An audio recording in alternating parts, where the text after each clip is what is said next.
दोस्तों, इस वीडियो में मैं आपको विदेशों में घटित कुछ ऐसी सच्ची और डरावनी कहानियां सुनाने जा रहा हूं जो आपने पहले कभी ना तो कहीं सुनी होंगी और ना ही कहीं पढ़ी होंगी। लेकिन ये वीडियो शुरू करने से पहले मेरी आप लोगों से एक रिक्वेस्ट है। अगर कोई भी कहानी आपको पसंद आती है तो इस वीडियो को लाइक ज़रूर करें, और अगर आपने इस चैनल को अभी तक सब्सक्राइब नहीं किया है तो इस चैनल को भी सब्सक्राइब करें और ये कहानियाँ ज़्यादा से ज़्यादा शेयर करें। चलिए वीडियो शुरू करते हैं पहली डरावनी और भयानक कहानी के साथ।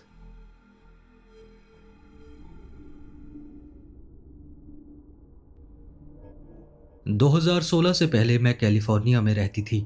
मेरा डिवोर्स हो चुका था और मेरी एक बेटी भी थी। मेरी छोटी बहन हनी और मेरी माँ और मेरी बेटी किराए पर एक अपार्टमेंट में रहते थे। उनका घर मेरे घर से करीब 2 घंटे की ड्राइव पर था और मैं हर हफ्ते या हर 2 हफ्ते में वो लंबी ड्राइव करके उनसे मिलने जाती थी और घर की शॉपिंग या घर की सफाई करके आती थी। मेरी माँ और मेरी बहन दोनों ही डिसेबल्ड थे, यानी विकलांग थे। एक रात मैं, मेरी माँ और मेरी बहन, हम तीनों लिविंग रूम में बैठकर एक टीवी शो देख रहे थे। लिविंग रूम से सीढ़ियाँ ऊपर की ओर जाती थीं और सीढ़ियाँ खत्म होते ही लेफ्ट साइड पर मेरी बेटी का कमरा था। उस वक्त मेरी बेटी अपने कमरे में ही थी। मेरी माँ लिविंग रूम में इस तरह से बैठी थी कि वो सीढ़ियाँ साफ साफ देख सकती थी। मैं और मेरी बहन सोफे पर बैठे थे और सीढ़ियाँ हमारे सीधे हाथ की तरफ थीं। हम लोग टीवी देखते हुए हंस रहे थे। लिविंग रूम में और सीढ़ियों पर कोई लाइट नहीं जली थी, वहां बस टीवी की लाइट से ही रोशनी हो रही थी। तभी मुझे सीढ़ियों पर ऊपर की तरफ कुछ आवाज आई। मुझे लगा शायद मेरी बेटी होगी और नीचे आ रही होगी। मैंने अपने सीधे हाथ की तरफ देखा तो मुझे सीढ़ियों पर कोई खड़ा दिखा। ऊपर की तरफ अंधेरा थोड़ा ज्यादा था तो कुछ साफ दिखाई नहीं दे रहा था, लेकिन मैं इतना जरूर समझ गई थी कि वो मेरी बेटी तो नहीं थी। वो जो भी कोई था, उसे देखकर मैं बहुत ज्यादा डर गई थी। और तभी अचानक से बहुत तेजी के साथ वो चीज सीढ़ियों से नीचे उतरने लगी और बहुत तेज भागते हुए मेरी तरफ आई। मैं झटके से नीचे की ओर झुक गई। मुझे लगा वो जो भी है मुझसे बहुत तेज टकराएगा। और फिर जैसे ही मैंने ऊपर मुंह करके देखा तो वहां कोई भी नहीं था। मेरे पूरे शरीर में रोंगटे खड़े हो गए थे। मेरी बहन को कुछ पता ही नहीं लगा, वो सिर्फ टीवी देख रही थी। मैंने तभी अपनी माँ की तरफ देखा, वो भी सीढ़ियों की तरफ घूर रही थी। मैंने उनसे पूछा, माँ, तुमने कुछ देखा क्या? क्या था वो? माँ ने कहा, मुझे लगा कोई नीचे आ रहा है, पर अब देख रही हूं तो कोई भी नहीं दिख रहा। शायद हवा का झोंका होगा। लेकिन मैं जानती थी मैंने क्या देखा था। मैं पसीनों से बुरी तरह से नहा चुकी थी। तभी मुझे अपनी बेटी का ख्याल आया। मैं भागकर ऊपर गई और उसके कमरे में चली गई। वो अपने बेड पर एक कोने में घुसकर बैठी थी और बहुत ज्यादा डरी हुई थी। मैंने उससे पूछा, क्या हुआ? तो वो एकदम से रोते हुए कहने लगी, mom, I am sorry, I am really very sorry. मैंने उसे चुप कराते हुए पूछा, क्या हुआ बेटा, क्या बात है, साफ साफ बताओ। और फिर जो उसने मुझे बताया, मुझे एक बार को तो यकीन ही नहीं हुआ, लेकिन जो मैंने अभी देखा था उसके बाद उस बात पर यकीन करना थोड़ा आसान था। उसने मुझे बताया कि कुछ दिन पहले वो और उसकी कुछ दोस्त घर पर खेल रही थीं और फिर उनको विचार आया कि क्यों ना विजी बोर्ड से खेला जाए। उन लोगों ने खेल खेल में कोई स्पिरिट बुला लिया था और जब वो स्पिरिट की प्रेजेंस उन्हें फील हुई तो उसकी सभी सहेलियां वहां से भाग गईं। मैंने उससे पूछा कि विजी बोर्ड कहाँ है, तो उसने कहा कि हमने एक पेपर पर विजी बोर्ड बनाया था और जब मुझे लगा कि कुछ गड़बड़ हो गई है तो मैंने वो कागज फाड़ कर फेंक दिया। ये बात सुनकर मैं थोड़ा परेशान हो गई, क्योंकि अगर विजी बोर्ड होता तो शायद हम कुछ रिवर्स कर सकते थे, लेकिन अब ऐसा करना मुश्किल था। मैंने उसे थोड़ा डांटा और समझाया भी कि ऐसी चीज़ें कभी नहीं करनी चाहिए। उस दिन के बाद मुझे कुछ महसूस नहीं हुआ और मैं अपनी आम जिंदगी में बिजी हो गई। अब 2016 पर आते हैं। मेरे पास वाशिंगटन में जॉब की एक बहुत अच्छी अपॉर्चुनिटी आई। मैंने अपनी माँ और बहन को मेरे साथ चलने को कहा, लेकिन मेरी बहन ने मना कर दिया। मेरी माँ तो नई जगह जाना चाहती थी, लेकिन वो मेरी बहन का साथ भी नहीं छोड़ना चाहती थी, इसलिए वो दोनों वहीं रुक गए। मेरी बेटी की भी शादी हो गई थी और वो भी अपने हस्बैंड के साथ उन्हीं के साथ रुक गई, उनकी देखभाल करने के लिए। मेरे वॉशिंगटन जाने के 8 महीने बाद मेरी माँ ने बताया कि उन्हें स्टेज 4 कैंसर है। मैं अब फ्लाइट्स पकड़कर जल्दी-जल्दी उनसे मिलने आती रही। मैं अपनी माँ को अपनी नई ज़िंदगी की फ़ोटोज़ दिखाती थी, खूबसूरत हरियाली दिखाती थी और उनको अपने साथ चलने के लिए मनाती थी, लेकिन वो हर बार मना कर देती थीं। 2018 तक मेरी माँ और मेरी बहन दोनों गुजर गए थे। मेरी माँ कैंसर से और मेरी बहन किसी खतरनाक बीमारी से। मेरी बेटी और उसका हस्बैंड भी उस घर को छोड़कर चले गए थे। मेरी माँ और बहन का सामान वहीं उस घर में ही था और किसी न किसी को तो वो सामान निकालना ही था। मैं एक बात बताना भूल गई। मैंने दूसरी शादी कर ली थी और जिस आदमी से मैंने शादी की थी, उसके 2 ग्रैंड चिल्ड्रन थे और वो दोनों बच्चे हमारे साथ वॉशिंगटन में ही रहते थे। तो जब मैं अपनी माँ के घर आई, तो वो दोनों बच्चे भी मेरे साथ आ गए, क्योंकि उनकी देखभाल करने वाला और कोई नहीं था। हम जैसे ही घर में घुसे, मैंने देखा सारा सामान इधर-उधर पड़ा हुआ था। पूरे घर में धूल-मिट्टी और खिड़की से अंदर आई पत्तियां पड़ी हुई थीं। ऐसा लग रहा था जैसे कूड़े का ढेर पड़ा हो। किचन में भी सिंक में झूठे बर्तन पड़े थे और इधर-उधर खाना बिखरा हुआ था। मैं अपनी माँ के रूम में गई। वहाँ की हालत भी कुछ ठीक नहीं थी, लेकिन रूम के बीचों बीच एक बड़ा सा मिरर रखा था। मैंने वो मिरर पहले कभी नहीं देखा था। खैर, मैं अपने माँ के रूम में खड़ी होकर रोने लगी। पुरानी यादें मुझे भावुक कर रही थीं और फिर मैं कमरे में साफ सफाई करने लगी। मेरी एक पोती उस मिरर के सामने खड़ी थी। जब मैंने ध्यान से देखा तो ऐसा लगा जैसे वो बस मिरर को ही घूरे जा रही थी। मैंने उससे पूछा, क्या हुआ? उसने कहा, दादी, इस मिरर को यहाँ से हटा दो, ये मिरर अच्छा नहीं है। मैंने कहा, हाँ बेटा, मैं सफाई करते हुए इसे यहाँ से हटा दूंगी। उसने कहा, नहीं, इसको अभी घर से बाहर फेंको। उसकी आंखों में एक अजीब सा डर दिख रहा था। मैं उसके पास जाकर प्यार से बोली कि बेटा, क्या बात है? उसने मुझसे कहा कि जब वो मिरर देख रही थी, तो वो अपने अलावा और कुछ नहीं देख पा रही थी। उसे ऐसा लग रहा था कि मिरर में उसके आसपास बस एक काला अंधेरा है और उसके पीछे से कोई झांक रहा है। मैं उसकी बात सुनकर हंसने लगी, लेकिन वहां उस रूम में मुझे भी वो मिरर कुछ अजीब लग रहा था। मैंने उसे साइड में बिठा दिया और खुद को मिरर में देखने लगी। पहले तो सब सही दिख रहा था, लेकिन अचानक से एक अजीब सा अंधेरापन मेरे चारों ओर दिखने लगा और मेरा चेहरा भी अजीब लगने लगा। मैंने झट से वो मिरर उठाया और उसे घर के बाहर ले जाकर तोड़कर कचरे में फेंक दिया। कुछ दिन हम उस घर में लिविंग रूम में ही सोए। मैं धीरे धीरे ऊपर के सभी कमरे साफ कर रही थी। मैंने मोस्टली सारा सामान बॉक्सेस में भरकर स्टोर रूम में रख दिया था। जब हमारी उस घर में रहने की आखिरी रात आई, तब मैंने सोचा कि शायद हमें ऊपर के कमरे में सोना चाहिए। मैंने एक कमरे में ज़मीन पर ही कुछ गद्दे बिछा दिए थे। वो कमरा मेरी बेटी के कमरे के सामने वाला था। मैं रात को पूरे घर की लाइट्स बंद करके, सभी दरवाजे खिड़कियां बंद करके अपने ग्रैंड चिल्ड्रन को लेकर रूम में आ गई थी। मैंने हॉल की लाइट जली छोड़ दी थी और रूम का गेट भी आधा खुला छोड़ दिया था। मैं बैठकर ऑनलाइन बुक्स पढ़ रही थी। मेरी पोती मेरे ही बगल में सो चुकी थी और मेरा पोता अपने आईपैड में कुछ खेल रहा था। थोड़ी ही देर बाद मुझे नींद आने लगी और मेरा पोता भी उबासी लेने लगा था। फिर उसने अपने आईपैड से नज़रें उठाईं और मैंने देखा कि उसकी आंखें एकदम से बहुत बड़ी हो गईं।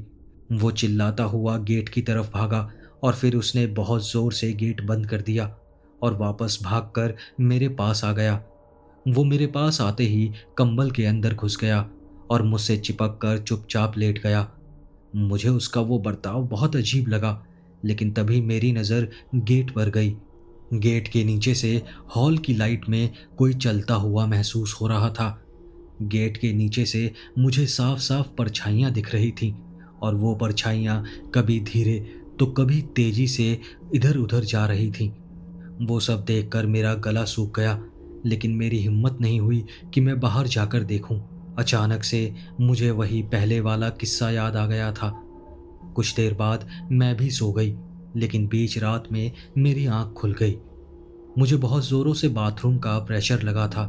मैंने बहुत कोशिश की सुबह तक कंट्रोल कर सकूं, लेकिन मेरे शरीर ने जवाब दे दिया। फाइनली मैं उठी और मैंने बहुत धीरे से दरवाज़ा खोला। दरवाज़ा खुलते ही मैं अपने सामने उसी चीज़ को एक्सपेक्ट कर रही थी, लेकिन वहाँ पर कोई नहीं था। मैं हॉल में भागकर बाथरूम पहुंची। मैंने बाथरूम का दरवाज़ा भी खुला रखा, जिससे मुझे बच्चों की आवाज़ आ सके। मैं फिर भागकर अपने रूम में चली गई और जाकर सो गई। फिर मैं सीधा सुबह उठी। उस घर के पड़ोस में एक लेडी रहती थी, जिसे मैं अच्छे से जानती थी। मेरी बेटी भी घर की चाबियां उसी लेडी को देकर गई थी।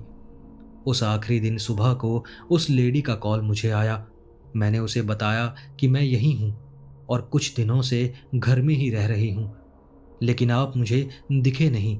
उसने कहा कि वो कुछ काम से कुछ दिनों के लिए शहर से बाहर है, लेकिन उसने ये भी कहा कि वो हैरान है कि मैं इतने दिनों से उस घर में कैसे रह रही हूँ, वो भी दो छोटे छोटे बच्चों के साथ। मैंने उससे पूछा कि वो ऐसा क्यों कह रही है, तो उसने मुझे बताया कि एक दिन वो घर के अंदर आई थी, ये देखने के लिए कि सब सामान ठीक तो है ना। लेकिन घर में दिन दहाड़े उसे इतनी डार्क एनर्जी फील हुई कि उसको सांस लेने में भी दिक्कत हो रही थी। और फिर उसको सीढ़ियों के ऊपर से बहुत तेज़ तेज़ अजीब सी आवाज़ें आने लगीं, कभी किसी आदमी के हंसने की तो कभी रोने की। उसके मुताबिक वो आवाज़ें शायद मेरी बेटी के कमरे से ही आ रही थीं। मैंने उससे कहा कि जो हुआ सो हुआ, हम तो आज ही यहाँ से निकल रहे हैं। उससे बात करने के बाद मैंने जल्दी जल्दी सभी ज़रूरी सामान कार में रखा और बच्चों को भी कार में बैठाया। लेकिन मैं उस दिन बहुत इमोशनल भी थी।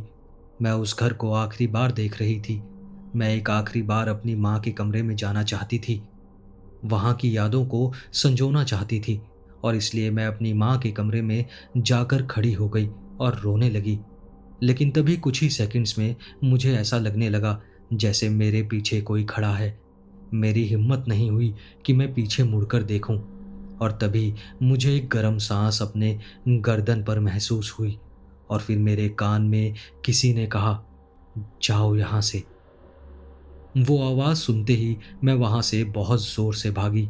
मैंने पीछे मुड़कर नहीं देखा और सीधा कार में आकर बैठ गई। मैं डरते हुए कार चला रही थी, और तभी मेरी पोती ने कहा, दादी, जब आप घर से बाहर आई थीं तो वो घर के अंदर गेट पर कौन खड़ा था? उसका ये सवाल सुनकर मैं बहुत ज़्यादा डर गई। मैं नहीं जानती कि मेरी माँ और बहन की मौत नेचुरल थी या किसी साये का इसमें कोई हाथ था। आप लोगों को क्या लगता है?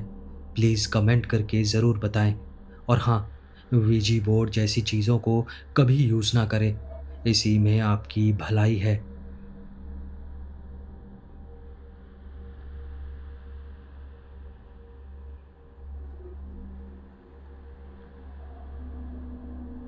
ये पूरी कहानी तब की है जब मैं 2004 में 14 साल की उम्र में एक all mail military boarding school में पढ़ाई कर रहा था। मेरे माता पिता ने मुझे खराब व्यवहार के कारण वर्जीनिया के एक मिलिट्री स्कूल में भेज दिया था।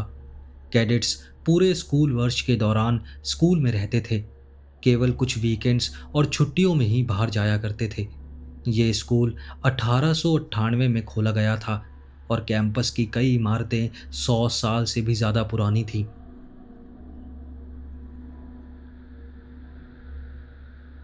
वो बैरक जिसमें मैं सोता था, वो भी 100 साल से ज़्यादा पुराना था। हालांकि पिछले कई वर्षों में कई इमारतें जल चुकी थीं, जैसे कि एक बार 1924 में एक दुर्घटना में आग लगने से डेल्टा कंपनी के बैरक जल गए थे। अकेडमी बिल्डिंग भी लगभग 1915 में बनाई गई थी। वो एक 2 मंजिला इमारत थी और दूसरी मंजिल पर क्लासरूम थे। लेकिन मेरा अनुभव जो हुआ वो पहली मंजिल पर हुआ था, जिसमें कुछ ऑफिस, एक कंप्यूटर लैब और एक बड़ा कमरा था, जिसमें 2 बड़े स्विंगिंग दरवाजे थे जो एक स्टडी हॉल में खुलते थे, जिसमें एक समय में लगभग 75 छात्रों के बैठने की व्यवस्था थी। कैडेट के रूप में मेरे नए जीवन का एक पहलू था गार्ड ड्यूटी, जिसके लिए रोजाना 3 कैडेट्स को चुना जाता था। गार्ड्स को बाकी सभी से 1 घंटा पहले यानी सुबह 5 बजे उठना पड़ता था। उन्हें उठकर यूनिफॉर्म पहननी होती थी और बाकी 2 गार्ड से एकेडमी हॉल में मिलना होता था। एक बार जब गार्ड्स बिल्डिंग में पहुंच जाते थे तो उन्हें दोनों मंजिलों पर मुआयना करना होता था कि कहीं कुछ असामान्य ना हो, और ये सुनिश्चित करना होता था कि कोई अंदर ना हो। मुआयने के बाद उन्हें पहले मंजिल के हॉलवे में फ़ोन के पास बैठना होता था और किसी भी कॉल को लेना होता था। मैं बोर्डिंग स्कूल में कुछ महीनों से था जब मुझे मेरी पहली गार्ड ड्यूटी मिली। अगली सुबह मैं जल्दी उठा और चुपचाप कपड़े पहने ताकि अपने रूममेट को ना जगाऊं। बाहर भारी बारिश हो रही थी, इसलिए मैंने अपनी यूनिफॉर्म के ऊपर रेन जैकेट पहन ली और अंधेरे में ही एकेडमी बिल्डिंग की ओर चला गया। आमतौर पर गार्ड्स बिल्डिंग के बाहर मिलते थे, लेकिन उस दिन बारिश हो रही थी और मैंने अकेले ही अंदर जाने का फैसला किया। मैं अंदर अंधेरी बिल्डिंग में बाकी गार्ड्स का इंतजार करने लगा। लगभग 10 मिनट बाद मुझे चिंता होने लगी, क्योंकि वो लोग अभी तक नहीं आए थे और मुझे डर था कि कहीं कोई अधिकारी जल्दी आकर देखेगा कि हमने अपना काम शुरू नहीं किया है। इसलिए मैंने ऊपर की मंजिल पर जाकर हर क्लासरूम और हर बाथरूम की जांच की। वहां के क्लासरूम और बाथरूम इतने डरावने लग रहे थे, ऐसा लग रहा था जैसे उन्हें 1940 के दशक के बाद अपडेट ही नहीं किया गया था। वहां कुछ भी असामान्य नहीं था, इसलिए मैं नीचे आ गया और ऑफिस, स्टडी हॉल और अन्य कमरों की जांच करने लगा। मैंने हर दरवाज़ा खोला और हर कमरे में गया, लेकिन फिर से कुछ भी असामान्य नहीं दिखा और ना ही कोई अंदर दिखा। सब कुछ सही लग रहा था, इसलिए मैं हॉल में आकर फ़ोन के पास बैठ गया। कुछ मिनटों के बाद मुझे बड़ा अजीब सा एहसास हुआ। मुझे ऐसे लगा जैसे बिल्डिंग हल्के से हिल रही हो। मैं अपने शरीर में कंपन महसूस कर सकता था और मेरे पास रखी छोटी मेज को हल्का हल्का हिलते हुए देख सकता था। मैं वहां बैठा हुआ पूरी तरह से डरा हुआ था और जो भी वहां हो रहा था उसे अपनी आंखों के सामने होता देख रहा था। कंपन कुछ देर बाद अचानक बंद हो गई और मैंने राहत की एक बड़ी सांस ली। लेकिन तभी मुझे स्टडी हॉल से कुछ आवाज़ें सुनाई देने लगीं, जिसके दरवाजे मुझसे केवल 10 फीट की ही दूरी पर थे। शुरुआत में आवाज़ें साफ नहीं थीं और मुझे समझ नहीं आ रहा था कि मैं कमरे से आखिर सुन क्या रहा था, लेकिन ऐसा लग रहा था कि वो आवाज़ें तेज़ होती जा रही थीं। कुछ समय बाद मुझे ये महसूस हुआ कि ये कोई फुसफुसाहट की तरह है। ये आवाज़ें इतनी तेज़ हो गईं कि मुझे लगने लगा जैसे दर्जनों आवाज़ें कमरे में एक साथ बोल रही हैं। कुछ समय बाद मैं समझने लगा कि वो क्या कह रहे थे, लेकिन ऐसा लग रहा था जैसे कई बातचीत एक साथ हो रही हों और पूरा माहौल बहुत ही अराजक था। मुझे हंसी सुनाई देने लगी थी और कुछ लोग कह रहे थे कि मुझे एक मैथ्स का होमवर्क का जवाब दो। ये वही कमरा था जिसमें मैं थोड़ी देर पहले गया था और इसके अलावा कोई और प्रवेश द्वार वहां नहीं था, सिवाय उन स्विंगिंग दरवाज़ों के जिनके पास मैं बैठा हुआ था। जब मैं अंदर गया था तो वो कमरा पूरी तरह से खाली था, केवल डेस्क और अन्य सामान वहां रखे थे। लेकिन अब मैं उस कमरे में आवाज़ें सुन रहा था, जिसे मैं केवल आवाज़ों के एक बवंडर के रूप में वर्णन कर सकता हूँ। वहां बैठे बैठे मैं डर के मारे जम गया था। वो सब बातें सुन रहा था। फिर मुझे एक और आवाज़ सुनाई दी जो दरवाजे की तरफ से आ रही थी। ऐसा लग रहा था जैसे कोई किसी डेस्क पर रूलर मार रहा हो। वो आवाज़ पूरे कमरे में घूमने लगी, जबकि बाकी आवाज़ें जारी थीं। अचानक से वो टैपिंग रुक गई, लेकिन उसके बाद जो हुआ, मेरे होश उड़ गए। मैंने सुना, बैठो और चुप रहो, ये पढ़ाई का समय है। वो आवाज़ बहुत तेज और स्पष्ट थी, जैसे कोई इंस्ट्रक्टर पूरे कमरे के कैडेट्स पर चिल्ला रहा हो। और जैसे ही जिसने भी ये चिल्लाया था, वो आवाज़ बंद हुई। स्टडी हॉल पूरी तरह से शांत हो गया। मैं वहाँ कुर्सी पर बैठा हुआ था और मेरा मन वहाँ से भागने का कर रहा था, लेकिन मैं डर के मारे हिल भी नहीं पा रहा था और मुझे बिल्डिंग से बाहर निकलने के लिए स्टडी हॉल के दरवाजे के पास से गुजरना पड़ता। मेरा दिल ज़ोर ज़ोर से धड़क रहा था और मैं बहुत तेज़ी से सांस ले रहा था। मुझे डर था कि जो भी कुछ उस कमरे में था उसे पता चल जाएगा कि मैं भी वहीं हूँ। फिर बिल्डिंग हल्के से फिर से हिलने लगी, जैसे जो भी कुछ हो रहा था वो खत्म हो गया हो। कुछ मिनटों तक मैं अपनी कुर्सी पर चुपचाप बैठा रहा। मुझे अब कमरे से कोई आवाज़ सुनाई नहीं दे रही थी और मुझे लगा कि अब स्थिति थोड़ी बेहतर हो चुकी है। हालांकि मैं अभी भी हिम्मत नहीं जुटा पा रहा था कि मैं वहां से भाग सकूं। लेकिन फिर बिल्डिंग और ज़ोरों से हिलने लगी और मुझे वो रूलर की आवाज़ फिर से सुनाई देने लगी, जो इस बार स्पष्ट रूप से दरवाजे की ओर से आ रही थी, जहां मैं बैठा हुआ था। वो आवाज़ तेजी से मेरी ओर बढ़ रही थी और दरवाज़ों के करीब आती जा रही थी। मैंने बिना सोचे समझे उछलकर वहां से तुरंत दौड़ लगाई। मेरे अंदर की जीवित रहने की प्रवृत्ति ने किक मारी और मैं जितनी तेजी से हो सकता था उतनी तेजी से दौड़ा। अब मैं बाहर था, अंधेरे में भागते हुए अपने बैरक की ओर जा रहा था। जैसे ही मैं बैरक के पास पहुंचा, एक गार्ड नींद में चल रहा था। बाकी छात्र अभी भी गहरी नींद में थे। मैंने अपनी घबराहट को काबू में किया और उस गार्ड के पास गया। उसने मुझे बारिश में भागते हुए नहीं देखा था, पर ना जाने क्यों मैं उसे अपनी आपबीती नहीं बता पाया। हम दोनों एकेडमी बिल्डिंग की ओर चल पड़े और उसने मुझे बताया कि वो देर से उठा था।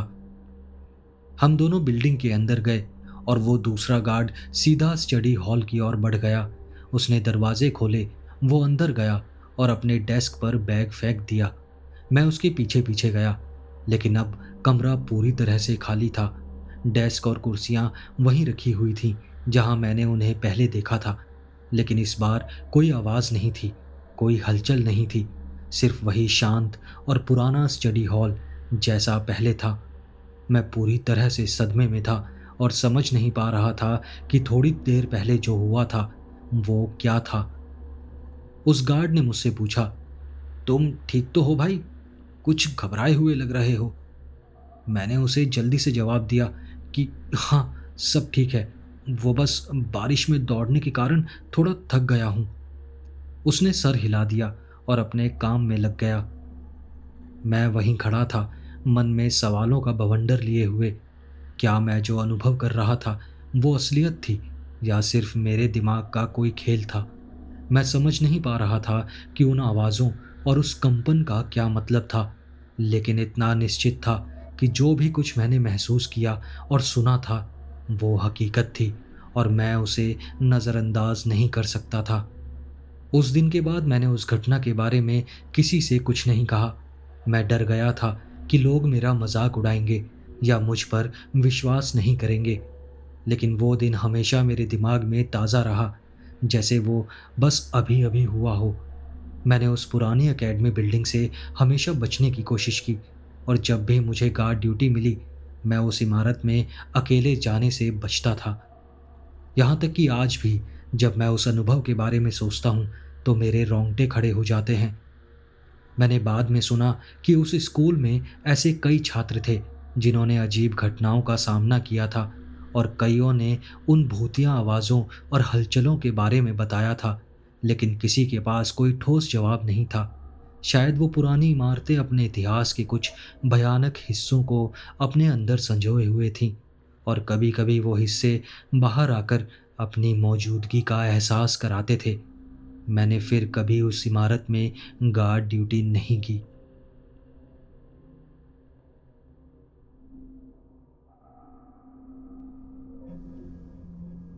मैंने कभी किसी कहानी को पोस्ट करने में इतनी हिचकिचाहट महसूस नहीं की थी, लेकिन इस बार मुझे सबसे ज़्यादा डर इस बात का था कि कहीं कोई ये ना सोचे कि मैं या फिर वो व्यक्ति जिसके बारे में ये कहानी है, हम दोनों पागल हैं।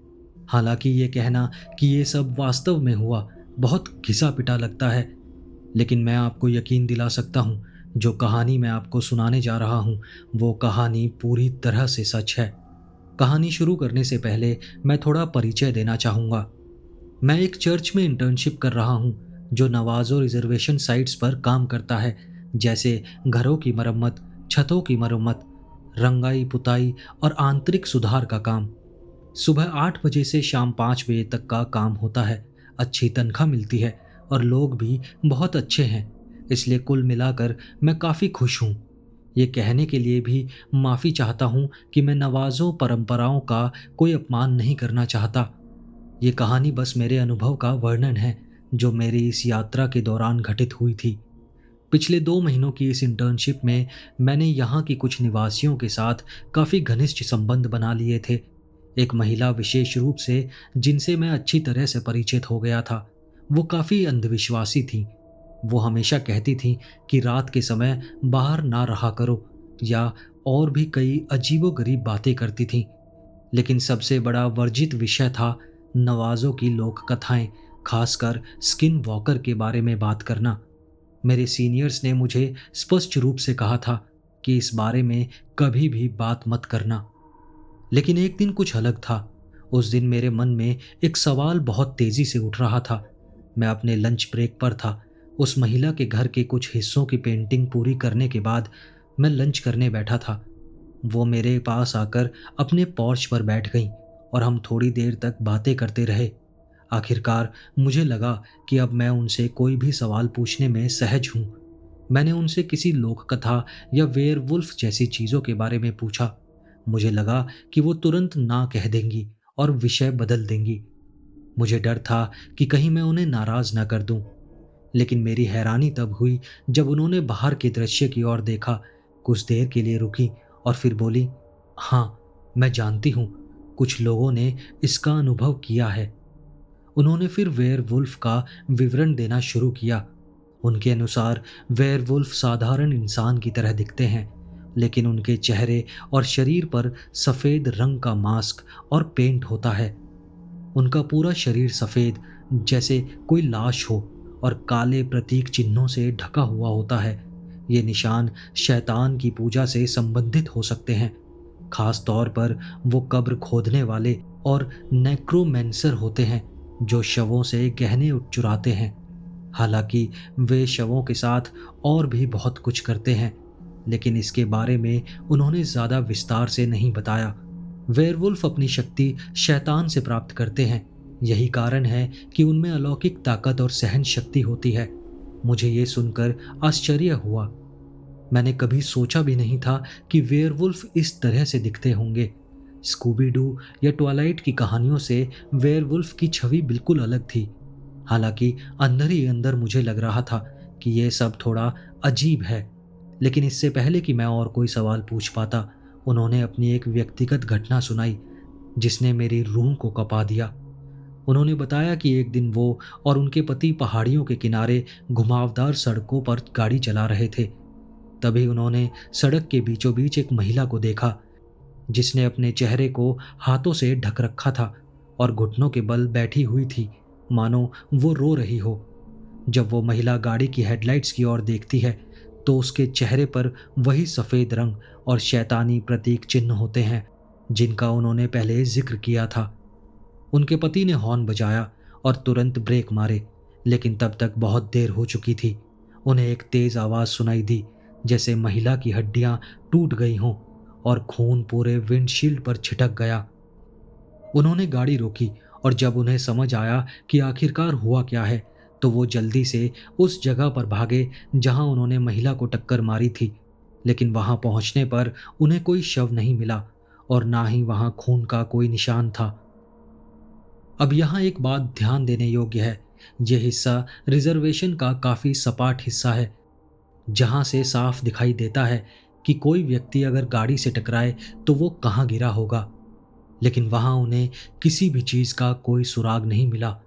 इस घटना से परेशान होकर वो दोनों घर वापस चले गए, कोशिश करते हुए कि वो इसे वेयरवुल्फ से जुड़ी घटना मानने से इनकार कर सकें।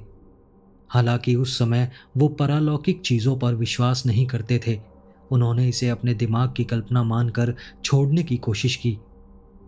जैसे जैसे उनकी कहानी आगे बढ़ी, मैं सोचने लगा कि क्या ये सच में हो सकता है, या फिर ये उनका स्किन वॉकर या किसी और अलौकिक घटना को अपने तरीके से समझाने का प्रयास है, क्योंकि उन्हें लगा कि मैं स्किन वॉकर के बारे में नहीं जानता। ये सवाल मेरे दिमाग में घूमता रहा, और जैसा आप उम्मीद करेंगे, इसके बाद की रातें मेरे लिए और भी कठिन हो गईं। मुझे सोने में काफ़ी परेशानी होने लगी। काम के दौरान मैं मानसिक रूप से बहुत थका हुआ महसूस करने लगा। मानो मेरे अंदर किसी तरह का तनाव हो। हफ्ते के अंत में शाम 6 बजे मैं अपनी गाड़ी में बैठा हुआ था और चर्च साइट पर वापस जा रहा था। मैं उस मानसिक स्थिति में था जहां मैं आधा जागा और आधा सोया हुआ था। मेरा दोस्त गाड़ी चला रहा था और उसने कहा कि वो चर्च के पास एक गैस स्टेशन पर रुकना चाहता है ताकि कुछ स्नैक्स ले सके, जिसे हम रात में अपने कैबिन में आराम करते हुए खा सकें। मैं बहुत थका हुआ था, इसलिए मैंने बहस नहीं की और अपनी खिड़की से सर टिकाकर सोने की कोशिश की। लेकिन मुझे अचानक महसूस हुआ कि कोई मुझे देख रहा है। स्वाभाविक रूप से मैंने अपनी आंखें खोली और खिड़की के बाहर देखा। मुझे कुछ नहीं दिखा, लेकिन जब मैंने अपना सर दूसरी ओर घुमाया तो मेरी नज़र के कोने में कुछ सफ़ेद सा दिखाई दिया, बिल्कुल वैसा जैसा उस महिला ने बताया था। मैंने फिर से देखा, लेकिन वहाँ कुछ नहीं था। अब रात का समय हो चुका था और अंधेरा फैलने लगा था। मैंने अपनी सीट पर सीधा बैठकर अपनी दृष्टि को समायोजित किया, लेकिन जब मैंने फिर से बाहर देखा तो वो आकृति जैसे गायब हो चुकी थी। मैं गाड़ी से बाहर निकला और चारों ओर देखा, लेकिन उस प्राणी का कोई निशान नहीं मिला। मेरा दोस्त वापस आया और उसने मुझसे पूछा कि मैं बाहर निकलकर क्या कर रहा हूँ। मैंने सोचा कि उसे बताऊं या नहीं, लेकिन फिर मैंने कहा, बस ताज़ी हवा ले रहा हूँ, चलो अब यहाँ से चलते हैं। अगले कुछ दिनों में मेरी हालत और बिगड़ गई। मेरा मूड खराब रहने लगा और मुझे लगातार ये महसूस होने लगा कि बाहर कोई है। रात में मुझे दूर से चीखने की आवाज़ सुनाई देती थी, मानो कोई पुकार रहा हो। बाहर का दृश्य अब मुझे 100 गुना डरावना लगने लगा था, क्योंकि रात में बस चांद की रोशनी होती थी, जिससे सब कुछ और भी ज़्यादा डरावना लगता था। मुझे पता है कि मैं पागल लग रहा हूँ, लेकिन सबसे बुरी बात यह है कि अगर मैं किसी को ये बताऊं तो वो मुझे पागल ही समझेगा। इसलिए मैं खुद से सवाल कर रहा हूँ कि क्या मैंने सच में उस महिला के बताए वेयरवुल्फ को देखा, या फिर ये मेरी थकी हुई आंखों का धोखा था। मैं उम्मीद करता हूँ कि कोई इस वेयरवुल्फ की पहेली का उत्तर ढूंढ सके। अगर आपके पास कोई ऐसी पारलौकिक कहानी है तो कृपया साझा करें। मैं पारलौकिक घटनाओं के बारे में अधिक जानने की कोशिश कर रहा हूँ। अगर मुझे कुछ और मिलता है तो मैं भविष्य में किसी और मुठभेड़ या अजीब खोजों के बारे में अपडेट ज़रूर करूँगा।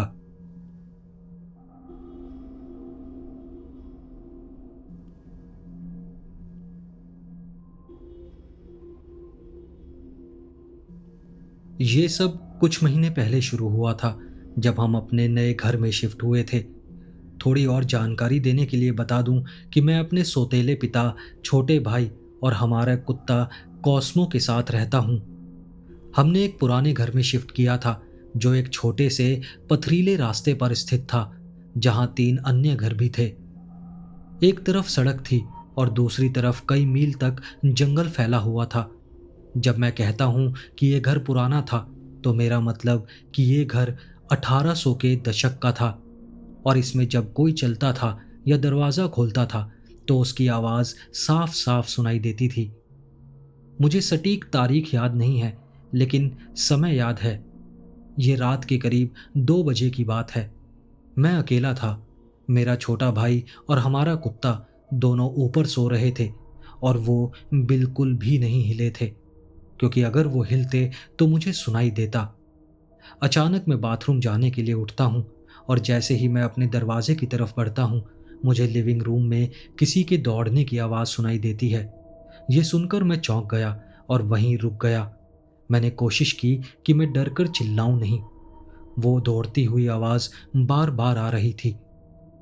मुझे समझ नहीं आ रहा था कि वो आवाज़ थी किस चीज़ की, क्योंकि ये सामान्य रूप से दौड़ने की आवाज़ जैसी नहीं थी, बल्कि ऐसा लग रहा था जैसे कोई चारों पैरों से दौड़ रहा हो। ये बहुत अजीब था। ये कई हफ्तों तक चलता रहा, दिन और रात, जैसे ये कभी रुकने का नाम ही नहीं ले रहा था। लेकिन एक रात कुछ अलग हुआ। उस रात मुझे दौड़ने की कोई आवाज़ सुनाई नहीं दी। लिविंग रूम से ना ही कोई आवाज़ आ रही थी। मुझे अपनी सारी हिम्मत जुटानी पड़ी लिविंग रूम में जाने के लिए। जैसे ही मैं लिविंग रूम में पहुंचा, मुझे फिर से दौड़ने की आवाज़ सुनाई दी, लेकिन इस बार वो आवाज़ मेरे पास आकर रुक गई। मैं वहीं जमकर खड़ा हो गया। मैं हमेशा से ही पारलौकिक घटनाओं के प्रति बहुत संवेदनशील रहा हूँ। मैंने कई चीज़ों की कोशिश की है, लेकिन मैं उन्हें महसूस करने का एक अलग तरीका जानता हूँ, अपने पैरों से। अगर कोई मेरे साथ वाली मंजिल पर होता है, तो मैं उसकी मौजूदगी अपने पैरों से महसूस कर सकता हूँ। मुझे पता है ये अजीब लगता है, लेकिन इस चीज़ के साथ भी मैं इसके पैर और हाथ ज़मीन पर महसूस कर सकता था, ठीक मेरे सामने, क्योंकि मैं जमकर खड़ा था। और इस बार मुझे उसकी आंखें भी महसूस हुईं, जो मुझे घूर रही थीं। ऐसा पहले कभी मेरे साथ नहीं हुआ था। जैसे ही मैंने उसकी आंखों को महसूस किया, मैं वहीं बेहोश हो गया। ये 2016 की बात है, और तब से लेकर अब तक मैं आए दिन इसे सुनता, महसूस करता और देखता आ रहा हूँ। सालों में मैं इसका आदी हो गया हूँ, और मैंने कई बार इसे देखा है। इसका वर्णन करना कठिन है, लेकिन मैं कोशिश करता हूँ। ये एक स्थायी ब्रिज पोज में रहता है, जैसे लड़कियां जिम क्लास में सीखती हैं। लेकिन इसके पैर और हाथ मेरी तरफ मुड़े होते हैं, और उसका सर एक तरफ मुड़ा होता है। उसके पास कोई जबड़ा नहीं है। जब भी वो मेरे पास होता है, मुझे एक अजीब सी सिरहन महसूस होती है। वो पूरी तरह काले रंग का होता है, जैसे कोई परछाई हो। उसकी उपस्थिति एक पुरुष की तरह लगती है। मैं अब लंबे समय से इसके साथ जी रहा हूँ, और मैं ही अकेला हूँ जो इसे देख या महसूस कर सकता हूँ। मैंने एक मानसिक विशेषज्ञ को बुलाया ताकि वो मेरी मदद कर सके, लेकिन वो भी इसे महसूस नहीं कर सकी। ये कुछ और नहीं करता, सिर्फ मेरे दरवाजे की दूसरी तरफ दौड़ता रहता है, हमेशा उसी कमरे में जो मेरे दरवाजे के बगल में है, जो हमारा लिविंग रूम है। मैं अब उससे डरता नहीं हूँ। वो कुछ मुझसे बोलता भी नहीं है, लेकिन मेरे सपनों में मुझ पर हमला करता है।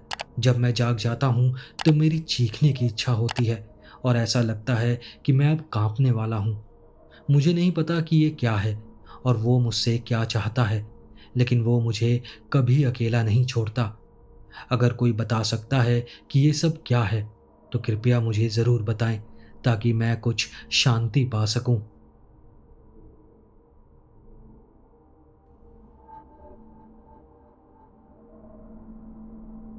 ये कहानी की शुरुआत मैं ये कहकर शुरू करूंगी कि ये कहानी मेरी नहीं है, लेकिन ये अजीब घटना कई सालों पहले मेरे दोस्तों के साथ घटी थी। ये घटना लगभग साल 2000 के आसपास हुई थी। इस घटना के लगभग एक साल बाद मैंने अपने दोस्तों में से एक को डेट करना शुरू किया, और तब ही मैंने पहली बार इस कुत्ते और भेड़िए की कहानी सुनी। उसके बाद से मैंने हर साल अपने दोस्तों से अलग अलग जगहों से इस घटना के बारे में पूछा, और सबकी कहानी एक जैसी ही थी। इस कहानी से पहले मेरा एक्स मेरा बॉयफ्रेंड नहीं था। उसका नाम जैक था। वो और उसके दोस्त लगभग 17 या 18 साल के थे।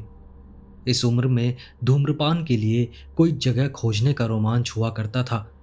चलो फलाना जगह चलते हैं और वहां जाकर धूम्रपान करते हैं।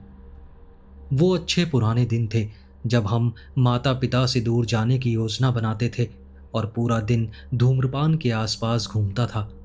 जैक और उसका सबसे अच्छा दोस्त बेन और उनकी गर्लफ्रेंड एस और एम एक दिन माउंट पिस्गा गए थे, जो यूजीन ओरेगन के बाहर का एक सुंदर जंगल क्षेत्र है। ये एक पहाड़ी क्षेत्र है, लेकिन वहाँ की प्रकृति अपनी पूरी शान में होती है। मैं वहाँ कई बार गई हूँ, और मुझे ठीक ठीक से याद है कि वो किस रास्ते पर थे। ये वही मुख्य रास्ता था जो पार्किंग लॉट को नदी से जोड़ता था। वो बेन की छोटी सफ़ेद सेडान में गए थे। उन्होंने कार पार्किंग लॉट में पार्क की और नदी की ओर चलने लगे। रास्ते में एक छोटा सा पुल था, जो एक छोटे से नाले को पार करता था। उन सभी ने दिन नदी में तैरने और धूम्रपान करने में बिताया, बस अपना समय गुजारा। शाम होने लगी तो उन्हें भूख महसूस हुई। वो रास्ता लगभग 20 मिनट का था, लेकिन जब वो छोटे लकड़ी के पुल पर पहुंचे जो पार्किंग लॉट के पास था, तब बेन ने देखा कि एक बड़ा कुत्ता पेड़ों की सीमा के पास बैठा था, लगभग 100 गज की दूरी पर। सभी ने इसे एक अब तक का सबसे बड़ा कुत्ता बताया। कुत्ता सिर्फ बैठा था, डरावना नहीं दिख रहा था, बस एक बहुत बड़ा और दोस्ताना कुत्ते जैसा लग रहा था। जैक के अनुसार वो बहुत ही शैगी और फरी था। उनके पास से पुल पार करते ही एक लड़की चीख पड़ी। वो कुत्ता अब अपने पिछले पैरों पर खड़ा था और बहुत करीब था। उसे देखते ही सब भागने लगे। बैन कार की चाबियों से गेट खोलने की कोशिश कर रहा था, लेकिन आखिरकार कार का दरवाज़ा खुला और वो लोग वहां से तेजी से भाग गए। मैं जानती हूँ कि ये कहानी बहुत छोटी है और शायद इतनी डरावनी भी नहीं है, लेकिन जब यही कहानी आप मेरे दोस्तों से पूछेंगे तो उनके हाव भाव देखकर समझ जाएंगे कि वहाँ उन्होंने क्या देखा था। कोई कहता है कि वो एक वेंडिगो था, तो कोई कहता है कि वो एक स्किन वॉकर था या कोई छलावा। ये तो मैं नहीं जानती कि वो था क्या, लेकिन एक बड़े कुत्ते को दो पैरों पर खड़े हुआ देखना, ये सोचकर मेरे भी रोंगटे खड़े हो जाते हैं। आज भी जब मैं उनसे इस घटना के बारे में पूछती हूँ, वो सब इसे बहुत ही भयानक अनुभव बताते हैं।